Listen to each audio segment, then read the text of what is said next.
অনেক সময় আগের কথা। মগধপুর নামে একটি রাজ্য ছিল, যার প্রাকৃতিক সৌন্দর্যের বর্ণনা করা সত্যিই কঠিন। চারদিকে সবুজে ভরা বন, কলকল শব্দে বয়ে চলা নদী আর বাতাসে ভেসে বেড়াতো ফুলের মিষ্টি সুগন্ধ। এই রাজ্য শুধু তার প্রাকৃতিক সৌন্দর্যের জন্যই নয়, বরং তার ন্যায়পরায়ণ এবং প্রজাপ্রেমী রাজা মানসিংহের জন্যও বিখ্যাত ছিল। রাজা মানসিংহের প্রজারা তাকে অগাধ ভালোবাসত, কারণ তার শাসনে সবাই সুখী ও সমৃদ্ধ ছিল। রাজা মানসিংহের জীবনের কেন্দ্রবিন্দু ছিলেন তার রানী দেবিকা। তাদের প্রেম এমন ছিল যে দূর দূরান্তের রাজ্যেও তার উদাহরণ দেওয়া হতো। রানী কোথায়? কি বার্তা আছে মহারাজ? রানী সাহিবা তার সখীদের সঙ্গে দেখা করতে গেছেন। তিনি শীঘ্রই ফিরে আসবেন, আপনি চিন্তা করবেন না। যাও, তাকে আমার বার্তা দাও যে তার রাজা তার অপেক্ষা করছে। তাকে বলো যেন সে দ্রুত ফিরে আসে। এই প্রেম ও সুখের পরিবেশে ধীরে ধীরে সময় নিজের গতিতে চলতে লাগল। একদিন রাজবৈদ্য প্রাসাদে এসে এই শুভ সংবাদ জানালেন। মহারাজ, শুভ সময় এসে গেছে। রানী দেবিকা গর্ভবতী। এই সংবাদ পুরো রাজ্যে আনন্দের ঢেউ এনে দিল। অদ্ভুত! এই সংবাদ তো আমার জীবনের সবচেয়ে বড় সুখ। অবিলম্বে ঘোষণা করো, দরিদ্রদের জন্য ভাণ্ডার খুলে দেওয়া হোক এবং স্বর্ণমুদ্রা বিতরণ করা হোক। এই ৯ মাস রাজা নিজেকে সম্পূর্ণভাবে রানীর সেবায় উৎসর্গ করে দিলেন। দাসী, নিশ্চিত করো যেন রানীর কোনো ধরনের কষ্ট না হয়। এই ৯ মাস তিনি রানীর সেবাতেই কাটিয়ে দিলেন। রানীর ছোট ছোট ইচ্ছাও তিনি পূরণ করতেন। রাজা ও রানী দুজনেই তাদের আসন্ন সন্তানের জন্য শত শত সুন্দর স্বপ্ন বুনতে লাগলেন। রানী বললেন, স্বামী, আমার মনে হয় আমাদের সন্তান আমাদের প্রেমকে নতুন রূপ দেবে। আমি কত সৌভাগ্যবতী যে আপনার মতো গভীর প্রেম পেয়েছি। রাজা বললেন, দেবিকা, তুমি শুধু আমার রানী নও, তুমি আমার জীবন। আমি শুধু চাই তুমি আর আমাদের সন্তান দুজনেই নিরাপদে থাকো। আমাদের এই ছোট্ট পৃথিবী এখন পূর্ণ হতে চলেছে। অবশেষে সেই শুভ মুহূর্ত এসে গেল। সারা প্রাসাদে মঙ্গল গান গাওয়া হলো এবং রানী দেবিকা এক অত্যন্ত সুন্দর কন্যা সন্তানের জন্ম দিলেন। নবজাত কন্যার মুখমণ্ডল ছিল চাঁদের মতো উজ্জ্বল। কিন্তু বিধাতার ইচ্ছা যেন অন্য কিছুই ছিল। কন্যা সন্তানের জন্ম দেওয়ার কয়েক মুহূর্ত পরই রানী দেবিকার স্বাস্থ্য হঠাৎ খারাপ হয়ে গেল। প্রাসাদের আনন্দের ঢেউ মুহূর্তেই গভীর শোক ও কান্নায় পরিণত হলো।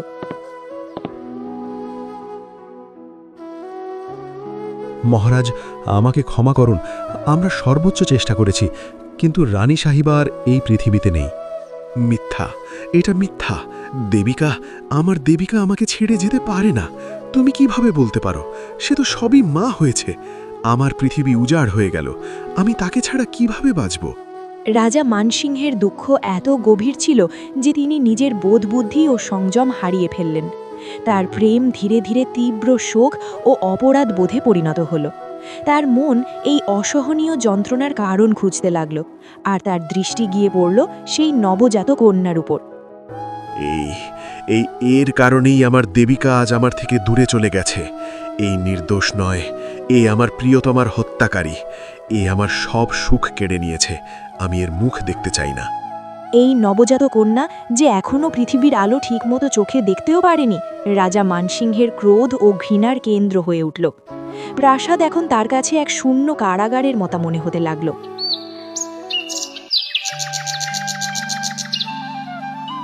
একদিন তিনি তার সবচেয়ে বিশ্বস্ত ধাত্রীমা ও দাসী কলাবতীকে ডেকে পাঠালেন। কলাবতী, আমি তোমাকে ডেকেছি কারণ তুমি সবচেয়ে বিশ্বস্ত। এই শিশুটিকে মেরে ফেলো। আমি এই অশুভের মুখ দেখতে চাই না। এর কারণেই আমার রানী আমার থেকে দূরে চলে গেছে। এক মুহূর্তেও যেন এটি আমার চোখের সামনে না থাকে। একে আমার রাজ্য থেকে, আমার প্রাসাদ থেকে, আমার জীবন থেকে সরিয়ে দাও। রাজা মানসিংহের এই কঠোর কথা শুনে দাসী কলাবতীর হৃদয় করুণায় ভরে গেল। সেই নবজাত কন্যা ছিল ফুলের থেকেও কোমল। কলাবতী কাঁপা কণ্ঠে বলল, মহারাজ, হে রাজন, শান্ত হন। আপনি এত বড় অধর্ম করবেন না। এই শিশুটি নির্দোষ, এর কি দোষ? আপনি গভীর শোকে আছেন, তাই আপনি সঠিক ভুলের বিচার করতে পারছেন না। ভাবুন, এই শিশুটি আপনাকে মায়ের মৃত্যুর দুঃখ দিতে আসেনি, বরং আপনার বংশকে এগিয়ে নিয়ে যেতে এসেছে। আপনি যদি একে হত্যা করেন তাহলে আপনার মাথায় এক নিরপরাধ শিশু হত্যার পাপ লাগবে। তখন আপনার আত্মা কখনো শান্তি পাবে না। রানী দেবিকার আত্মাও এটা দেখে কখনো খুশি হবে না। মহারাজ, আমি এই শিশুটিকে হত্যা করতে পারবো না। আমাকে অনুমতি দিন। আমি এই রাজকন্যাকে লালন পালন করব।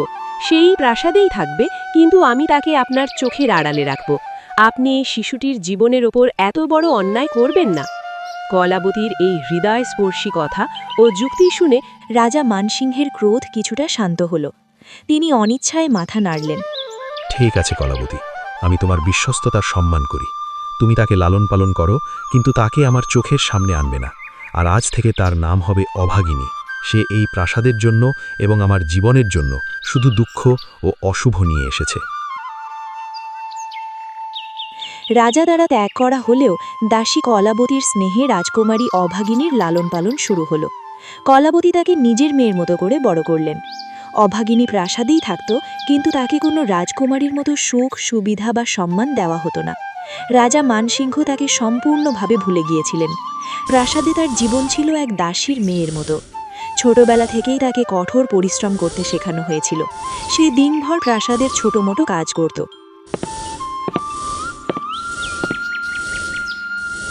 ও অভাগিনী, তুমি কি করছো? এই মেঝেটা এখনো পরিষ্কার হয়নি। তুমি তো সত্যিই এক দুর্ভাগ্যা মেয়ে। তাড়াতাড়ি কাজ শেষ করো। জি, আমি এখনই করছি। আমার ভুল হয়ে গেছে। রাজা মানসিংহের তিরস্কার আর অপমান ছিল তার প্রতিদিনের জীবনের অংশ। অভাগিনী নিজের নিয়তিকে নীরবে মেনে নিয়েছিল। তার স্বভাব ধীরে ধীরে শান্ত ও সহনশীল হয়ে উঠেছিল। কিছু সময় পরে রাজা মানসিংহের মন্ত্রী ও শুভানন্দীরা তাকে পুনরায় বিবাহ করার পরামর্শ দিলেন। মহারাজ, এখন শোকের সময় শেষ হয়েছে। রাজ্যের স্থিতিশীলতা এবং ভবিষ্যৎ বংশধরের জন্য আপনাকে পুনরায় বিবাহ করা উচিত। এটি রাজ্যের কল্যাণের জন্য প্রয়োজনীয়। রাজা কিছুক্ষণ চিন্তা করে বললেন, আমি বুঝতে পারছি। ঠিক আছে, তোমরা একটি উপযুক্ত কন্যার সন্ধান করো।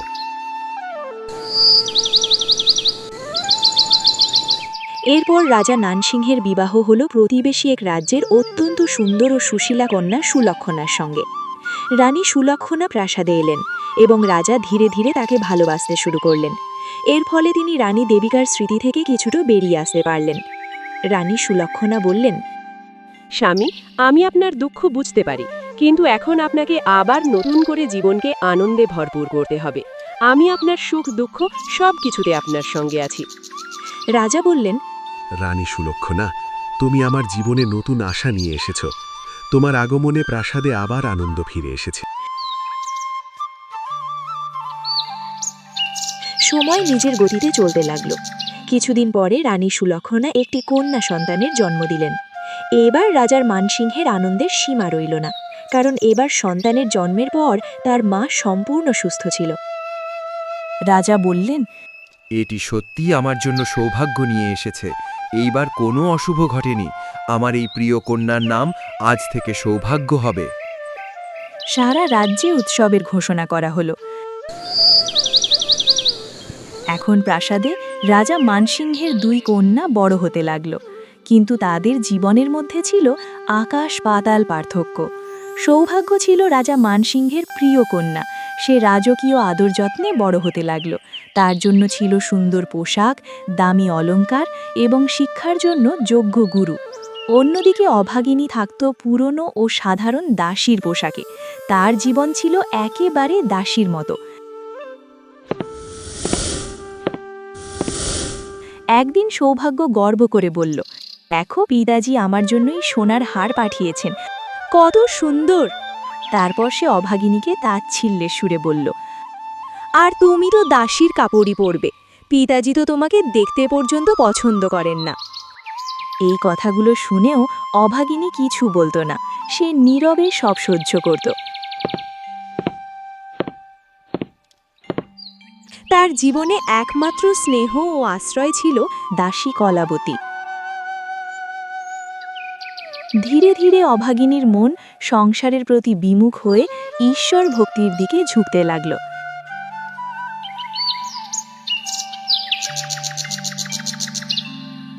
একদিন সে প্রাসাদের পেছনের বাগান পরিষ্কার করছিল। হঠাৎ সে দেখল প্রাসাদের সীমানার বাইরে এক শান্ত পবিত্র স্থানে কয়েকজন সাধু মহাত্মা জড়ো হয়েছেন। সেখানে ভজন কীর্তনের মধুর ধ্বনি ভেসে আসছিল। সবার মাঝখানে এক জ্যোতির্ময় সাধু বসে উপদেশ দিচ্ছিলেন। তিনি আর কেউ নন, মহান সাধু সন্ত কবির সাহেব। অভাগিনীর হৃদয়ে এক অদ্ভুত শান্তি অনুভূত হল। সে কাজ ফেলে চুপি চুপি সেই সভায় গিয়ে এক কোণে বসে পড়ল। কবির সাহেব তার দোহা ও বাণীর মাধ্যমে এই জগতের নশ্বরতা, ঈশ্বরের একত্ব এবং কর্মের গুরুত্ব সম্পর্কে উপদেশ দিচ্ছিলেন। অভাগিনী জীবনে প্রথমবার এত গভীর শান্তি অনুভব করল। সে মনে মনে ভাবল, এ কেমন আশ্চর্য জ্ঞান! এই পৃথিবীর সুখ দুঃখ সবই ক্ষণস্থায়ী। আসল সম্পদ অন্তরের শান্তি আর সৎকর্মে রয়েছে। এরপর থেকে প্রতিদিন সুযোগ পেলেই সে ওই মঠে যেত এবং কবির সাহেবের ভজন ও উপদেশ শুনত। এই শিক্ষাগুলো ধীরে ধীরে তার হৃদয়কে জ্ঞানী, শান্ত এবং স্থির করে তুলল। কিছুদিন পরে রাজসভায় মন্ত্রীরা অভাগিনীর বিয়ের প্রসঙ্গ তুললেন। মহারাজ, আপনার জ্যেষ্ঠ কন্যা অভাগিনী এখন বিবাহযোগ্য হয়ে উঠেছে। রাজপরিবারের নিয়ম অনুযায়ী তার জন্য একটি উপযুক্ত পাত্র খুঁজে বের করা উচিত। রাজা বললেন, আমি এই বিষয়ে রানী সুলক্ষণার সঙ্গে আলোচনা করব। যখন রাজা এই বিষয়ে রানীর সঙ্গে কথা বললেন, তখন রানী সুলক্ষণা বললেন, মহারাজ, যদি আপনি অভাগিনীর জন্য পাত্র খুঁজতেই চান, তবে এমন কাউকে খুঁজুন যে অন্ধ, খোঁড়া বা খুবই দরিদ্র। সে তো জন্ম থেকেই অশুভ। তার কারণেই আমাদের প্রিয় রানী দেবিকা মারা গিয়েছিলেন। সে যেখানে যাবে সেখানেই দুর্ভাগ্য নিয়ে যাবে। তাকে কোনো ভালো ঘরে পাঠানোর প্রয়োজন নেই, বরং আগে থেকেই তার বিয়ে এমন কারোর সঙ্গে করে দিন যে অন্ধ, ল্যাংড়া বা খুব দরিদ্র। রাজা কিছুক্ষণ ভেবে বললেন, হ্যাঁ, তুমি ঠিক বলছো। যদি অভাগিনী কোনো ধনী বা রাজপুত্রকে বিয়ে করে, তবে সেই রাজ্যেও দুর্ভাগ্য নেমে আসবে। যাও, তার জন্য কোনো অত্যন্ত দরিদ্র এবং সম্ভব হলে শারীরিকভাবে অক্ষম ছেলেকে খুঁজে আনো। রাজপণ্ডিত এই সিদ্ধান্তে বিস্মিত এবং দুঃখিত হলেন, কিন্তু রাজাজ্ঞা অমান্য করতে পারলেন না। তিনি পাত্র খুঁজতে বের হলেন।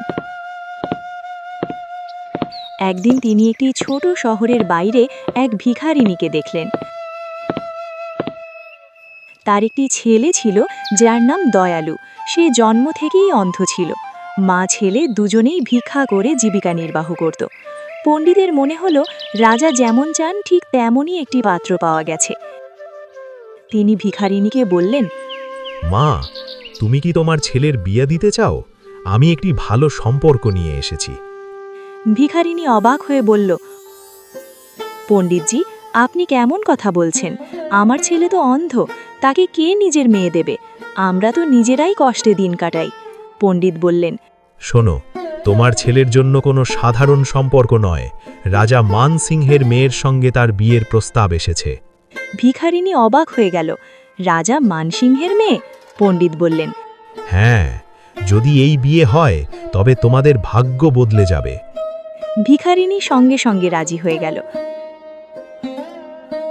রাজা মানসিংহ কোনো ধুমধাম বা রাজকীয় আচার ছাড়াই তার জ্যেষ্ঠ কন্যা অভাগিনীর বিয়ে সেই অন্ধ ও দরিদ্র ছেলে দয়ালুর সঙ্গে দিয়ে দিলেন। রাজা তাকে দেহেজ হিসাবে একটি মুদ্রাও দিলেন না, কোনো অলংকার বা পোশাকও দিলেন না। এই বিয়ে রাজার কাছে কেবল অভাগিনী থেকে মুক্তি পাওয়ার একটি উপায় ছিল। এর কিছুদিন পরে রাজা তার ছোট মেয়ে সৌভাগ্যের বিয়ে এক ধনী, সুদর্শন ও প্রতাপশালী রাজপুত্রের সঙ্গে অত্যন্ত ধুমধামে দিলেন এবং তাকে লাখ লাখ টাকার দেহেজও দিলেন। এরপর দুই বোনই নিজ নিজ শ্বশুরবাড়ি চলে গেল, কিন্তু তাদের ভাগ্যের রেখা ছিল একেবারে বিপরীত।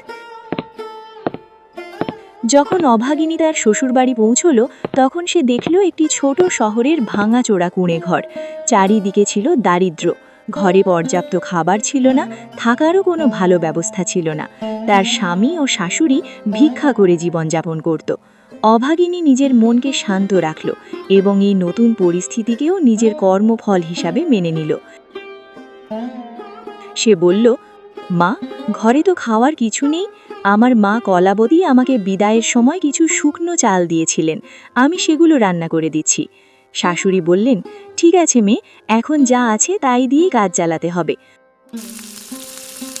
অভাগিনী সেই সামান্য চাল রান্না করল। সে তার শাশুড়ি ও স্বামীকে পেট ভরে খাওয়ালো, কিন্তু নিজের জন্য কিছুই রাখল না। সে নিজে না খেয়েই সেদিন রাতে ঘুমিয়ে পড়ল। তার শান্ত হৃদয় ও নিঃস্বার্থ ভালোবাসা তার অন্তরের জ্ঞানের প্রমাণ ছিল।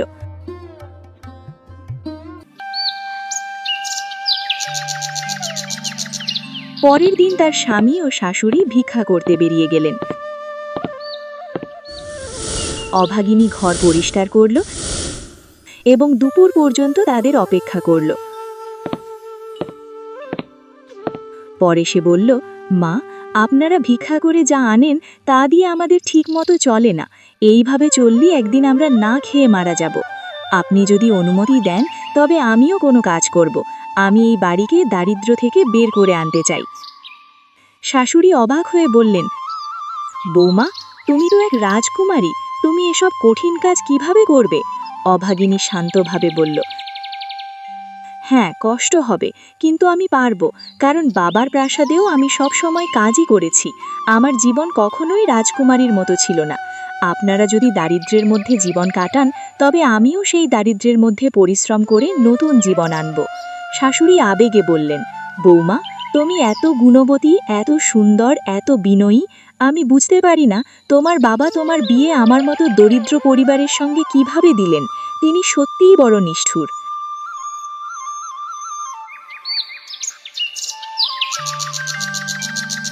পরের দিন অভাগিনী তার হাতে থাকা সামান্য টাকা দিয়ে বাজার থেকে একটি ঝুড়ি ভর্তি কাকড়ি কিনল এবং বিক্রি করতে বের হলো। সে খুব সুন্দরভাবে কাকড়িগুলো সাজিয়ে এমন একটি শান্ত জায়গায় বসে পড়ল, যেটা ঠিক কবির মঠের সামনে ছিল। তার মিষ্টি কথা ও শান্ত স্বভাবের কারণে ধীরে ধীরে সব কাকড়ি বিক্রি হয়ে গেল। শুধু দুটি কাকড়ি বাকি রইল। ঠিক তখনই সেই মঠে বসে থাকা সন্ত কবির সাহেব তার এই নিষ্ঠাবান শিষ্যার পরীক্ষা নেওয়ার ইচ্ছা করলেন। তিনি জানতে চাইলেন কঠিন পরিস্থিতিতেও অভাগিনীর হৃদয় কতটা নিঃস্বার্থ। তিনি একজন সাধারণ সাধুর বেশে এসে তার সামনে এসে বললেন, কন্যা, আমি খুব ক্ষুধার্ত। আমার যাত্রা খুব দীর্ঘ ছিল। তুমি কি এই বাকি দুটি কাকড়ি আমাকে দিতে পারবে? কিন্তু আমার কাছে তোমাকে দেওয়ার মতো টাকা নেই। অভাগিনী শ্রদ্ধার সঙ্গে বলল, হে মহাত্মা, আপনি তো আমার পিতার মতো, আমার গুরুর মতো। যদি আপনার ক্ষুধা লাগে তবে এই কাকড়ি আপনি আনন্দ সহকারে খেতে পারেন। আমার টাকার প্রয়োজন নেই। আমার পিতা তো আমাকে ভালোবাসেন না, আমাকে দেখতে পর্যন্ত পছন্দ করেন না। আমার মা কলাবতী ছাড়া আমার কেউ নেই। আমার স্বামী অন্ধ আর আমার শাশুড়ি ভিক্ষা করেন। আমার কাছে এই পৃথিবীতে সবই আছে, শুধু পিতার ভালোবাসা নেই। আপনিই আমার গুরু, আপনিই আমার পিতা। আপনি স্নেহ করে এই কাকড়ি খান এবং আমাকে আশীর্বাদ করুন। অভাগিনীর এই কথা শুনে সন্ত কবির সাহেব অত্যন্ত সন্তুষ্ট হলেন।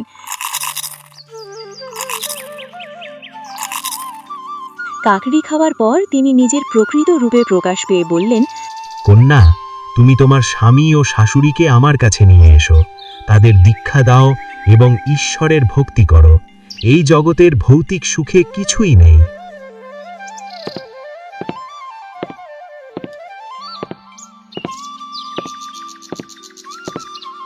অভাগিনী পূর্ণ বিশ্বাসের সঙ্গে তাই করল।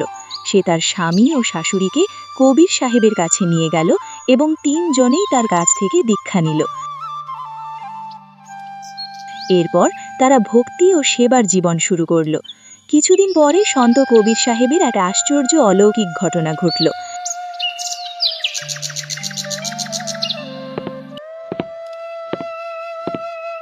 একদিন অভাগিনী দেখল, এ কি, আমাদের কুড়ে ঘরের জায়গায় এক বিশাল সুন্দর প্রাসাদ দাঁড়িয়ে আছে।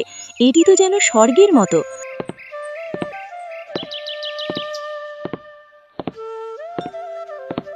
তার শাশুড়ি অবাক হয়ে বললেন, মেয়ে, এটা কি হচ্ছে? আমরা কি স্বপ্ন দেখছি? অভাগিনী বলল, মা, এটা আর কিছু নয়, এটি আমাদের গুরুজির কৃপা।